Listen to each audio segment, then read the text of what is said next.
Good. Chapter 8 numericals financial analysis. Numericals के लिए का अगर आपको नहीं आता है तो इस चैप्टर को बहुत डिटेल में आपको पढ़ना पड़ेगा, क्योंकि न्यूमेरिकल्स ही न्यूमेरिकल्स आते हैं इस चैप्टर से। बहुत इजी भी होते हैं, कुछ थोड़े ट्रिकी होते हैं, लेकिन केस स्टडीज में भी थोड़े बहुत पूछे जाते हैं।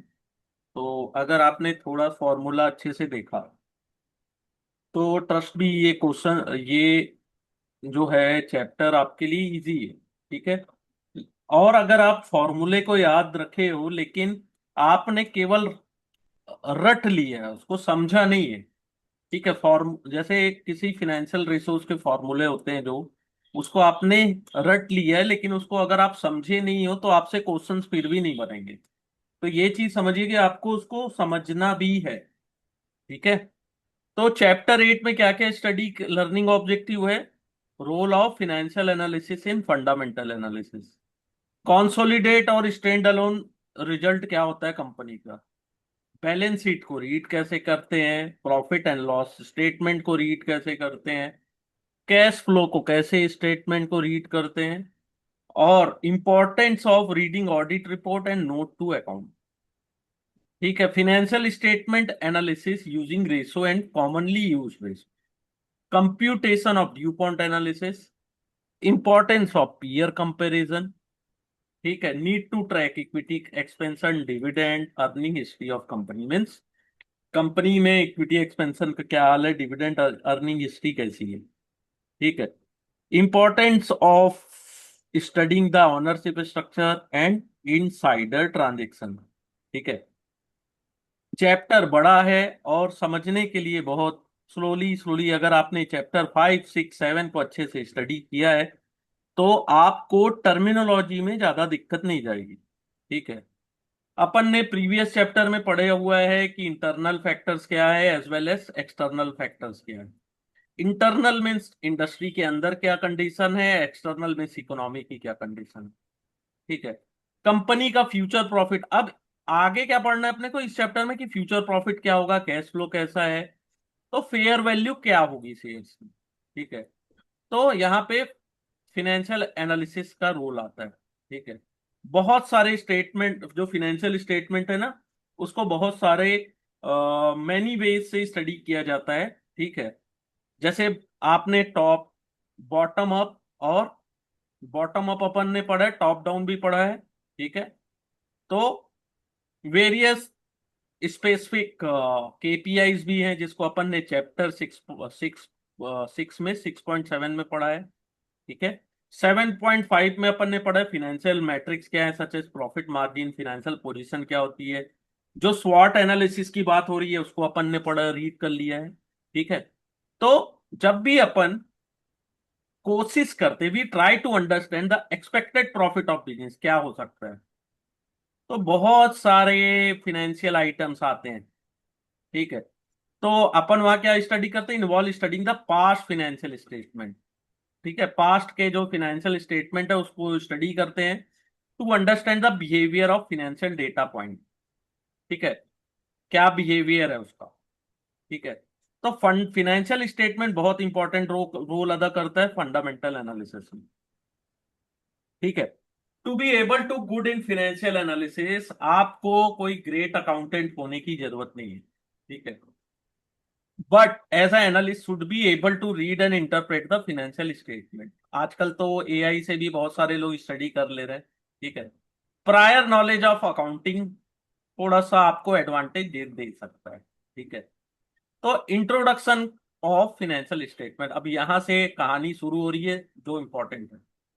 ठीक है। इन इंडिया, हमारे कंट्री में लिस्ट ऑफ फाइनेंशियल स्टेटमेंट और उसके फॉर्मेट जो होते हैं, that listed company need to maintain.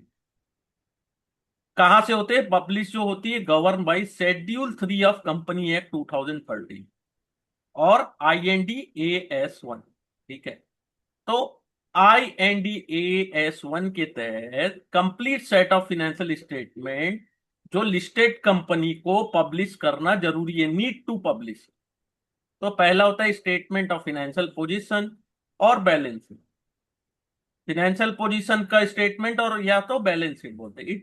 इसमें क्या प्रोवाइड होता है, it provide information of financial position, assets कितनी है, लाइबिलिटी कितनी, इक्विटी कितना है at the end of financial reporting period. ठीक है, ये बैलेंस शीट की बात हुई। Statement of profit and loss, इसमें क्या प्रोवाइड होती है, information about companies performance, income कितनी थी, एक्सपेंस कितना था, प्रॉफिट कितना हुआ फॉर अ गिवन पीरियड। ठीक है, it also refer to PNL statement. IND AS 1 require the statement to also include other comprehensive income। ठीक है, उसने क्या कहा है कि IND AS 1 के तहत ये अदर कॉम्प्रिहेंसिव इनकम को भी आपको गेन और लॉस में इंक्लूड करना है on account of change in fair value of asset and liability.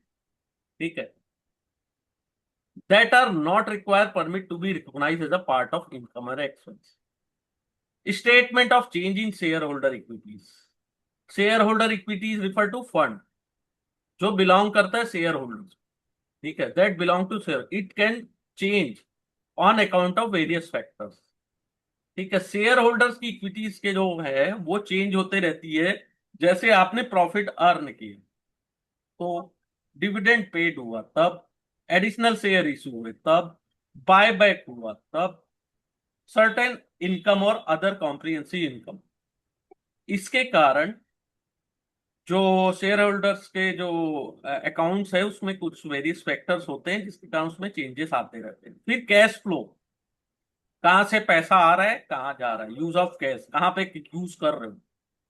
Detail note, detail note क्या एक्सप्लेन करता है कि अकाउंटिंग पॉलिसीज क्या है, and break down of information present in the financial statement. ठीक है, जब भी आप प्रेजेंट करते हैं financial information, company will have to provide comparable information for least one period. ठीक है, तो every financial statement need to contain information for current period and the prior period, आपको डिस्क्लोज देना ही है। Company can disclose and provide comparative financial for a longer period, लंबे समय के लिए भी दे सकते हैं, एक साल का तो मिलता ही है, क्वार्टरली भी देते हैं। ठीक है, तो अब आगे क्या है, स्टैंड अलोन और कॉन्सोलिडेटेड क्या होता है, कोई बता सकता है? Stand alone financial statement and consolidated financial statement क्या होता है? सर स्टैंड अलोन मतलब सिंगल कंपनी और कंसोलिडेट मतलब अगर एक से ज़्यादा में पार्टनरशिप है तो। पार्टनरशिप नहीं, पार्टनरशिप ठीक है। मतलब एक ही कंपनी के अलग अलग वेंचर्स या एक ही कंपनी के अंदर अलग अलग प्रोडक्ट लाइन या कुछ है तो वो। हाँ ठीक है, आप लोग जो बोल रहे हो अ, लगभग सही है, लेकिन क्या होता है देखो, स्टैंड अलोन फाइनेंशियल स्टेटमेंट क्या होता है और कंसोलिडेटेड, इसको समझने की थोड़ा अपन कोशिश करते हैं। तो पहला क्या है कि कोई भी कंपनी होती है in the eye of law, every company separate registered होती है। ठीक है, तो we can also come across situation जहां एक कंपनी ओन्ड है और कंट्रोल कोई और कंपनी कर रही है। ठीक है, क्या होता है, एक कंपनी है, ऑनर कोई और, एक कंपनी अलग है लेकिन उसको कंट्रोल कोई अनदर कंपनी कर रही है, जैसे जियो का प्लेटफॉर्म, उसको मेजॉरिटी ओन और कंट्रोल कौन करता है, Reliance industry limited. Same Toyota Kirloskar motor limited, जिसको Toyota motor corporation Japan own करती है मेजॉरिटी। तो सिंस ईच कंपनी, आप समझ गए इससे क्या क्या बोलना चाह रहे हैं, जिसको ओन और कंट्रोल कोई और कर रहा है, तो each company is separate registered entity. ठीक है, सबकी अपनी इंडिविजुअल स्टेटमेंट होती है जिसको स्टैंड अलोन बोलते हैं, लेकिन लार्ज ग्रुप ऑफ कंपनीज में। ठीक है, stand alone financial statement quite misleading हो सकता है। ठीक है, मिसलीड हो सकता है, जैसे टोयोटा मोटर कॉर्पोरेशन, वो जापानीज जापान की कंपनी है, जापानीज, वो पूरी दुनिया में ऑपरेट होती है लेकिन सब्सिडरी इस कंपनी के थ्रू। ठीक है, तो अगर आप केवल स्टैंड अलोन फाइनेंशियल स्टेटमेंट देखोगे टोयोटा मोटर का, तो क्या शो करेगा, सेल ऑफ इंडिपेंडेंट एंटाइटी, जैसे केवल जापान का सेल है। लेकिन टोयोटा तो पूरी दुनिया में काम कर रहे हैं ना, रेस्ट इन द वर्ल्ड, जैसे in China, India, north America. तो केवल आपको सब्सिडरीज का एक पार्ट का देखने से समझ में नहीं आएगा, तो उसकी पूरे पूरे सब्सिडरीज जो कंपनीज हैं उसको आपको company which have invested in subsidiary are required to present both consolidated और स्टैंड अलोन। यानी कि स्टैंड अलोन पर्टिकुलर इंडिया में कितना हुआ और टोटल दुनिया में कितना हुआ। तो कंसोलिडेटेड में क्या होता है, स्टैंड अलोन आप समझ गए एक कंपनी का, ठीक है, लेकिन उसको जो कंट्रोल कर रही है, तो उसका पूरा ओवरऑल बड़ी पिक्चर में अगर आपको समझना है कि बिजनेस क्या चल रहा है, तो all company that are control by company, उसको बोलते हैं सिंगल ग्रुप। एक सिंगल ग्रुप है तो उसके लिए कंसोलिडेटेड स्टेटमेंट चाहिए आपको, ठीक है। It combine the financial performance of all group company together और present it as a part of single financial statement. Clear? यहां समझ में आ गया सर जी? देखो क्वेश्चन आता है कई बार स्टैंड अलोन और कंसोलिडेटेड से भी पूछा जाता है। यस, ठीक है। तो इंपॉर्टेंट नोट क्या है कि one company can control another company. कैसे कंट्रोल करती है? अगर उसके पास 50% से ज्यादा वोटिंग राइट्स है और by having the right to appoint majority of board of directors. अगर उनके पास वो भी राइट है तो भी वो कंट्रोल करती है, ठीक है।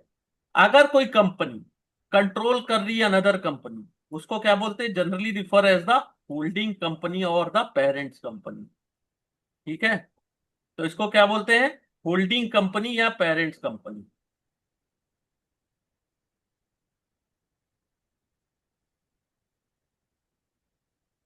ठीक है। ये समझ में आया? होल्डिंग या पेरेंट्स यानी कि अपन दूसरी कंपनी को कंट्रोल कर रहे हैं, उसके हमारे 50% से ज्यादा शेयर है, 50+, या हमारे पास राइट है, ठीक है। फिर the company that is control is refer as subsidiaries, ठीक है। पेरेंट्स हो गया और जिसको अपन कंट्रोल कर रहे हैं वो सब्सिडरी, ठीक है। It is not necessary that holding company should have greater than 50% of owners. Control हो जरूरी नहीं है, but it has the power to control the strategy and operation of subsidiary, ठीक है। आप ऑनरशिप नहीं है लेकिन फिर भी आपके पास पावर है कि आप स्ट्रेटजी और ऑपरेशन जो भी है उसको कंट्रोल कर सकते हो। In way to change the return, its timing, ठीक है। The flow which can also benefit itself in the de factor controlling the subsidiary, ठीक है।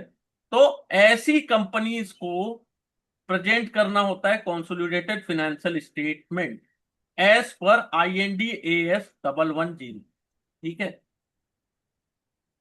क्लियर? इन जनरल जब भी आप एनालिसिस करते हो company, the perspective of equity analysis, वहां पे कंसोलिडेटेड स्टेटमेंट को जनरली प्रेफर किया जाता है ओवर स्टैंड अलोन, ठीक है। क्यों? क्योंकि इस कंसोलिडेटेड ज्यादा बड़ी पिक्चर आपको प्रोवाइड करता है, ठीक है, ऑफ ग्रुप परफॉर्मेंस, पूरी ग्रुप कैसा कर रहा है, ठीक है। Sometime there may be situation that prevent subsidiary company from distributing dividend to the parent company। कई बार क्या होता है कि सब्सिडरी कंपनी, कुछ सिचुएशन ऐसी आती है कि सब्सिडरी कंपनी जो डिस्ट्रीब्यूट नहीं कर पाती डिविडेंड, ठीक है। तो दिस कैन अराइज, क्यों? क्योंकि उनकी जियोग्राफी स्ट्रिक्ट करती है कैपिटल कंट्रोल, ठीक है। और where the subsidiary company agree है कि डेब्ट, एक डेब्ट covenant to not pay any dividend to its share holder, ठीक है। तो वहां पर आपको स्टैंड अलोन फाइनेंशियल स्टेटमेंट को भी आपको स्टडी करना पड़ता है, ठीक है। स्टैंड अलोन जहां पे आप डिविडेंड डिस्ट्रीब्यूट नहीं किए पेरेंट्स कंपनी को कोई भी रीजन से, तो वहां पे आपको स्टैंड अलोन स्टेटमेंट को भी स्टडी करना पड़ता है, ठीक है। तो SEBI regulation require listed company to publish consolidated statement.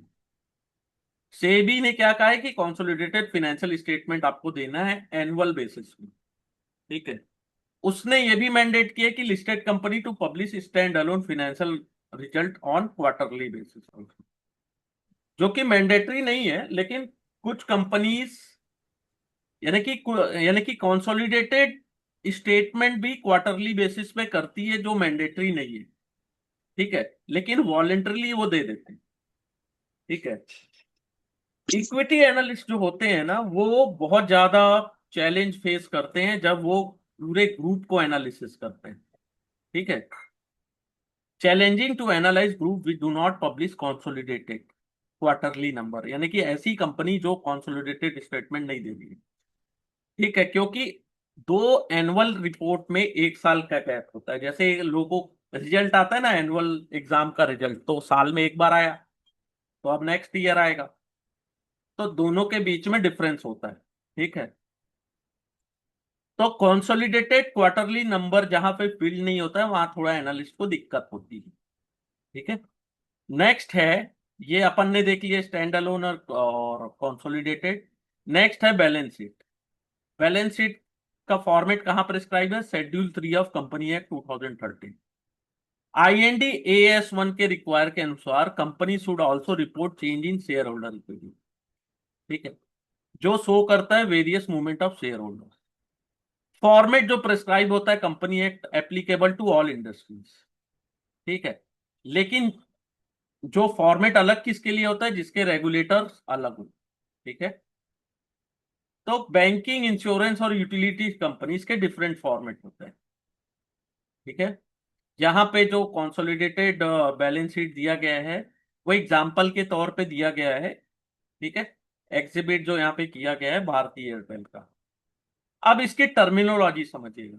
Common balance sheet item. Assets क्या होता है? यस, असेट्स क्या होता है? संपत्ति होती है सर, जो कंपनी चलाने के लिए यूज होता है। एक करंट होता है, एक फिक्स्ड होता है। ठीक है, जो जिसको आप फ्यूचर में उसका बेनिफिट पा सकते हो। Asset represent item that are expected to provide future benefit. ठीक है।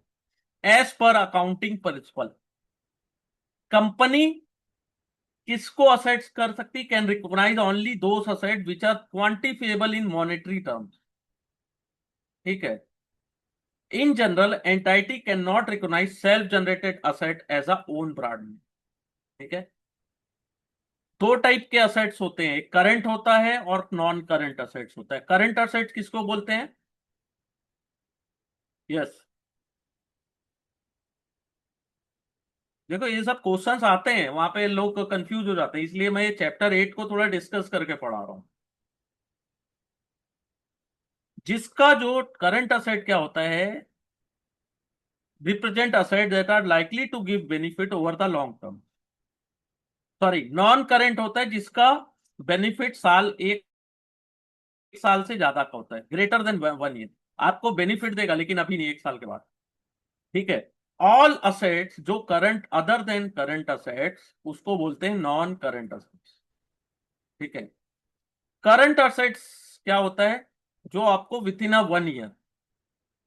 ठीक है, जिसका current asset represent asset that are likely to benefit the organisation within a 1 operating cycle. एक ऑपरेटिंग साइकिल के अंदर आपको बेनिफिट देगा। The tenure of operating cycle is 1 year या तो उससे कम। ठीक है, तो ये हो गया। अब देखो नॉन करंट असेट्स क्या होते हैं। पहला होता है प्रॉपर्टी, प्लांट और इक्विपमेंट, जिसमें आती land, building, machinery, furniture, computer, other similar item, जिस that asset are shown as historical cost. ठीक है। IND AS 160 अलाउ करता है company to use revaluation based model. इसको पीरियडिकली रीवैल्यू किया जाता है और रिवाइज वैल्यू शोन किया जाता है। ठीक है।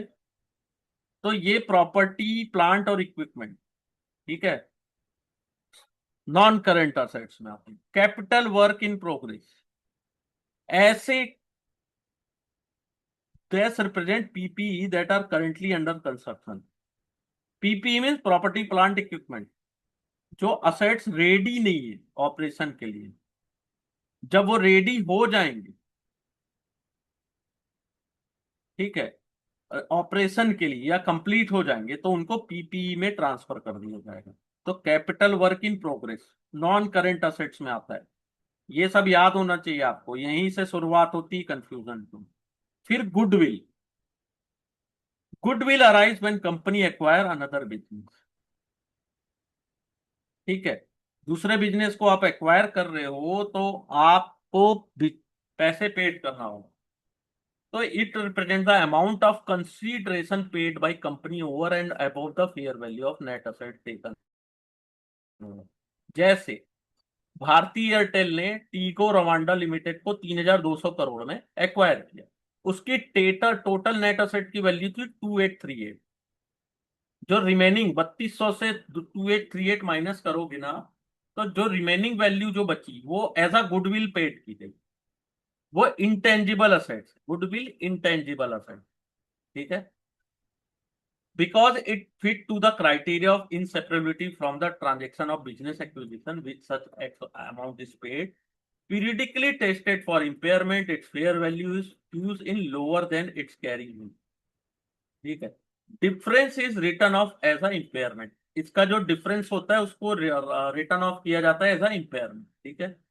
अगर कंपनी पे करती amount lower than the fair value of asset taken over, ठीक है, the difference is take on to capital reserve. जो डिफरेंस होता है उसको कैपिटल रिजर्व में रख लिया जाता है on the liability side of balance sheet under the broad heading of equity, ठीक है। तो ये गुडविल है, ठीक है। जो रिमेनिंग अमाउंट पेड की वो गुडविल की, हाँ कंपनी का अच्छा है सब, या फेयर वैल्यू से ज्यादा दे रहे हो यानी कि कुछ तो बढ़िया होगा, ठीक है। नेक्स्ट होता है इंटेंजिबल असेट्स, ठीक है। Intangible assets are that are generally in form of legal right. जैसे आपके पास कॉपीराइट है, पेटेंट है, ब्रांड नेम है, वो इंटेंजिबल असेट्स है, ठीक है। It is important to note self generated assets को बैलेंस शीट में नहीं रखा जाता, जो अपन ने पढ़ा है। तो इंटरनली डेवलप सॉफ्टवेयर प्रोग्राम को भी कैन बी रिकॉग्नाइज असेट्स, ठीक है। लेकिन ऐसे असेट्स को कैसे शो किया जाता है? Cost minus accumulated amortisation. अब इंटेंजिबल असेट अंडर डेवलपमेंट, जो रेडी नहीं है ऑपरेशन के लिए, लेकिन रेडी हो जाएंगे तो उसको इंटेंजिबल असेट्स में शिफ्ट कर दिया जाए, ठीक है। Investment in joint venture and associate, ये भी किस में आता है? Non current. They represent the value of strategic investment of company, जो जिसको आप कंट्रोल नहीं कर रहे हो। इक्विटी मेथड से आप रिपोर्ट कर रहे हो। After initial recognition carrying amount is adjusted for investor share of investing profit और loss, other comprehensive income, reduce by dividend receive, ठीक है। Investor also adjust for change arising from investing change in equity and impairment losses. यानी कि आपने कोई joint venture किया हुआ है, ठीक है, या किसी एसोसिएट में आपने इन्वेस्टमेंट करके रखा है, उसकी बात हो, लेकिन यहाँ पे रिपोर्ट कैसे की जाती है? इक्विटी मेथड से, ये पॉइंट याद रखो, ठीक है। नॉन करेंट फिनेंशियल असेट्स, किसी कहीं इन्वेस्टमेंट आपने किया, किसी को लोन दिया, एडवांस दिया, फाइनेंशियल क्लेम किया है, जो रिसीव होने वाला है इन लॉन्ग टर्म, ठीक है। ये तो ये जो असेट्स होती है वो फेयर मार्केट वैल्यू में शून्य होती है। इंटरेस्ट पेड होता है, आप कलेक्ट करते हो, प्रिंसिपल अमाउंट भी आप कलेक्ट करते हो, ठीक है। इसको एट अ एमोर्टाइज कॉस्ट, ठीक है। ये नॉन करेंट असेट्स आपने देखा। अब देखो करंट असेट्स क्या होता है। इन्वेंट्रीज, जैसे value of raw material, work in progress, unsold finish goods at the end of reporting period, ठीक है। ये शो होते हैं एट कॉस्ट प्राइस या तो मार्केट प्राइस, जो लो, जो कम हो, चाहे कॉस्ट प्राइस कम हो चाहे मार्केट वैल्यू कम, तो उसको बोलते हैं इन्वेंट्रीज। सेकंड होता है करंट फाइनेंशियल असेट्स, जैसे आपके पास कैश है, कैश इक्विवेलेंट है, बैंक बैलेंस है, शॉर्ट टर्म इन्वेस्टमेंट आपकी है, रिसीवेबल आने वाला है, फाइनेंशियल क्लेम आने वाला है, जो कि आप विथ इन वन ईयर के विथ इन वन ईयर आप रिसीव करोगे, ठीक है। आपके पास कैश है या तो करंट अकाउंट का बैलेंस है, शॉर्ट टर्म आपने डिपॉजिट किया, मनी मार्केट इंस्ट्रूमेंट है। मनी मार्केट इंस्ट्रूमेंट आप समझ गए कि साल, एक साल से कम का होता है। बैंक बैलेंस, ठीक है। रिसीवेबल, आपको कस्टमर से कुछ पैसे मिलने वाले हैं, ठीक है। इन्वेस्टमेंट, आपने शॉर्ट टर्म इन्वेस्टमेंट किया है, उसकी फेयर मार्केट वैल्यू क्या है उसके अकॉर्डिंग। एनी अदर क्लेम, आपको मिलने वाला है विथ इन वन ईयर, ठीक है। अदर करंट असेट्स में क्या होता है? जिसका बेनिफिट आपको साल भर विथ इन वन ईयर आपको मिलने वाला है, ठीक है। जैसे आपने कुछ प्रीपेड एक्सपेंस दिए हुए हैं, ठीक है। गुड और सर्विस रेदर देन कैश और इक्विवेलेंट। फिर होता है इक्विटीज, ठीक है। यहां तक समझ लेना, बहुत इजी है। ये चैप्टर धीरे से बहुत स्लोली पढ़ना है अपने को। क्यों? बड़ा चैप्टर है, कंफ्यूज करेगा। आपको उतना ही पढ़ना है जितना, यानी कि कछुए की रफ्तार में, और धीमे चलो। इस चैप्टर को एक एक लाइन समझते जाना, एक एक चीजें। क्योंकि बहुत सारे क्वेश्चंस आते हैं जो कंफ्यूज करते हैं कि करंट असेट में क्या आएगा, नॉन करंट में क्या आएगा। ठीक है, फिर क्या होता है, लोग वहीं पे कंफ्यूज हो जाते हैं, एक दो नंबर कट जाते हैं, तो फिर क्या होता है, डायरेक्ट इम्पैक्ट पड़ता है उसका सर्टिफिकेट रिजल्ट पे। तो इस चीज को अपने को ध्यान रखते हुए बड़े आराम से पढ़ना है। ठीक है।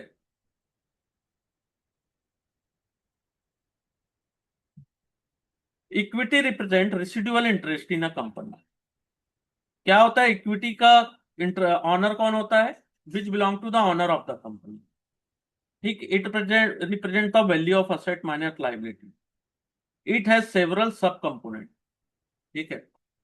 The breakdown is not necessary of significant concern of financial on most occasion, but analysts who are concerned about company ability to distribute cash flow to the shareholder need to observe the breakdown। ठीक है।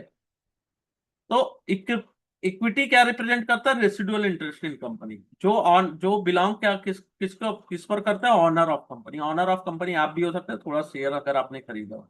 Share capital क्या होता है? Represent the face value of the paid up share capital of company. Share premium क्या होता है? आपको कितना अमाउंट रिसीव हुआ along with paid up capital. ठीक है।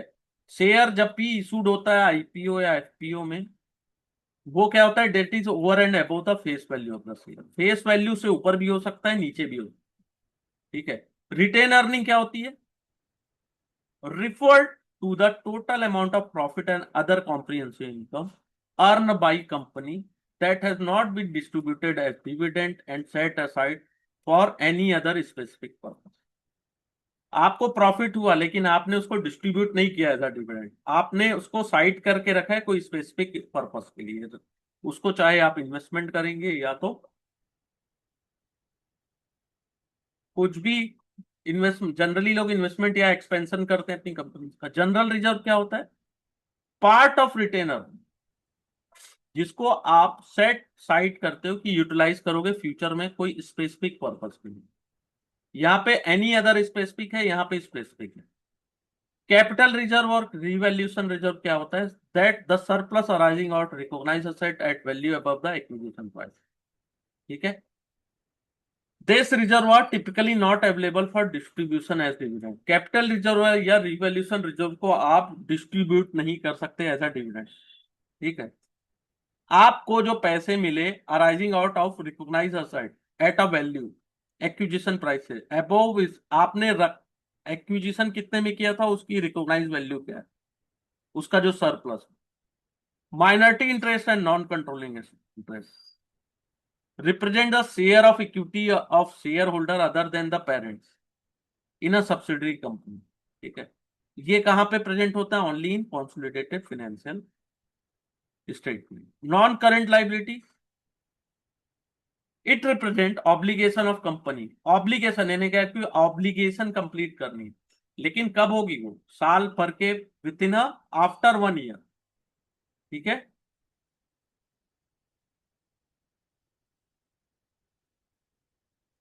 Next, long term date. पहला होता है नॉन करंट लाइबिलिटी में लॉन्ग टर्म डेट। आपने लोन लिया है साल भर से ज्यादा, जिसका ड्यू क्या है, 1 साल से ऊपर का, बियॉन्ड 1 ईयर। 1 साल से ऊपर का है तो लॉन्ग टर्म डेट्स में आएगा। लेकिन क्या होता है, some portion of long term, जैसे कोई लोन 5 साल का था तो 4 साल कंप्लीट हो गए, तो वो क्या होता है, विथ इन अ 1 ईयर भी आ जाता है। ठीक है। उसको सेपरेटली शोन करते हैं as current portion of long term debt. ठीक है। लॉन्ग टर्म डेट समझ गए, चाहे आपने उधार डिबेंचर बॉन्ड नोट्स लिया या लोन भी लिया हुआ है। ठीक है।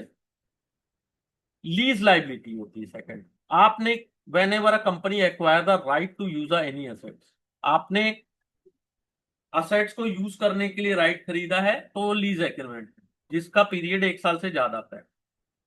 ठीक है। तो आपको रिकॉग्नाइज होगा कैसे? As a lease liability. ठीक है। This represent the fair value of lease minus the amount repaid. ठीक है। अगर आप, it is not possible to determine the face fair value of lease, ठीक है, अगर आप फेयर वैल्यू उसकी डिसाइड नहीं कर पा रहे हो लीज की, लीजी की, तो company can calculate the same as present value of lease payable, payment payable. Analyst क्या होता है, often would consider the lease liability on balance sheet as part of डेब्ट ऑब्लिगेशन। ठीक है, नेक्स्ट है डेरिवेटिव इंस्ट्रूमेंट। आपको मार्क टू मार्केट में loss हुआ है, amount source on liability side जो आपको लॉसेस हुआ है arising on account of derivative contract. ठीक है, और जिसका सेटलमेंट साल भर के बाद होना है उसको नॉन करेंट लाइबिलिटीज में शो किया जाता है। ठीक है, और अगर साल भर के अंदर अगर वो कॉन्ट्रैक्ट के लॉस को सेटल करना है तो वो बनी उसको करंट लाइबिलिटी। ठीक है, ऑल क्लियर यहां तक?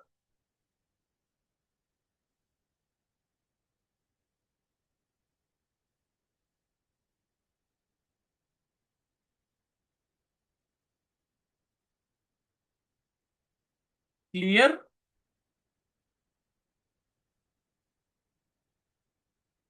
Yes sir. ओके, देखो ये सब चीजें अगर आप नहीं पढ़ोगे ना तो आपको क्या होता है कि जो बहुत से इजी क्वेश्चंस आते हैं इनमें से वो सॉल्व नहीं कर पाते, फिर अपन क्या करते हैं केवल माइंड में रहता है केस स्टडी बनेगा कि नहीं बनेगा। अरे केस स्टडी अगर छोड़ भी दोगे ना और अपने ऊपर कॉन्फिडेंस रखोगे तो भी क्वेश्चन बन जाते हैं। केस स्टडी को स्किप कर दो, मान लो 2 केस स्टडी नहीं बनाए, क्या हो जाएगा, 8 क्वेश्चन कम बनाए, 92 तो सही होने चाहिए। अगर आपने 85% भी अगर पूरे सिलेबस को अच्छे से कवर किया हुआ है तो भी आप इजीली उसको क्रैक कर सकते हो एग्जाम में।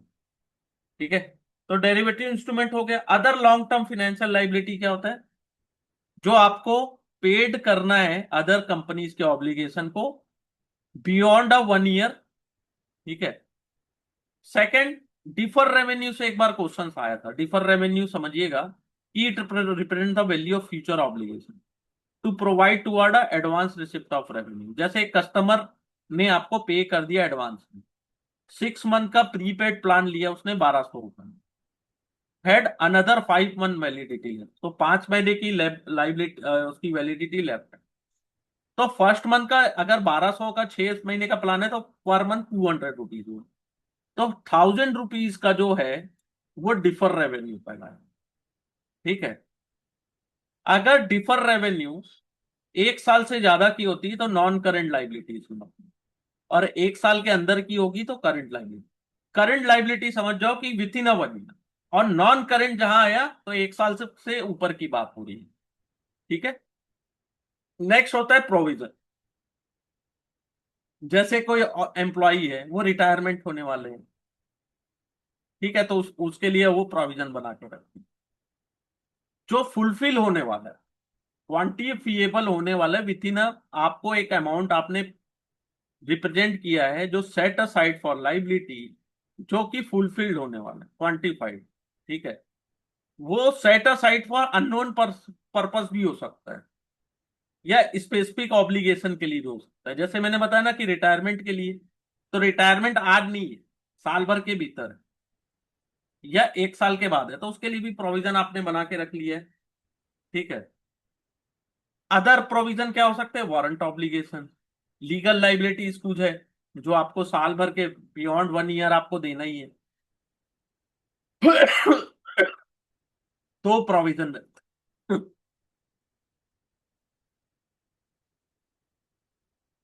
करंट लाइबिलिटीज क्या होती है, जो फुलफिल करना है विद इन अ 1 ईयर।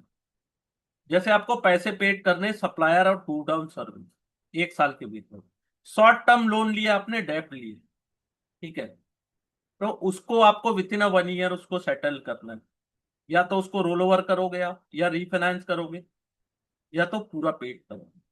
ठीक है, तो sum of the other current liability of company क्या होती है, short term provision, current portion of long term liability, defer revenue, advance from customer, unpaid expense and expense accrued but not due. ठीक है, तो यहां से बॉस आता है